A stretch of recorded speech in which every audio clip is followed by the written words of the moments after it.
physics here. You are increasing cognitive bandwidth.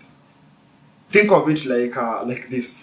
A normal brain in a process, sema kama unajua ile concept ya camera in a process kama a camera tusema video inakanga na 24 frames per second ama 30 frames per second ika smooth, lakini the moment inaendelea kupanda the more inaendelea kukaa smoother. Hata ukislow down bado itakaa smoother juu video ni picha mingi zimeshikanishwa ndivyo zina move through. Unaona? So a normal brain ya binadamu ina process 20 frames per second. Hiyo ndio ina process. Hiyo ndio ina process ni kweli. That is why unaona ukipata video inaweza kaa na 24 frames per second na ita feel iko tu poa. Unaona?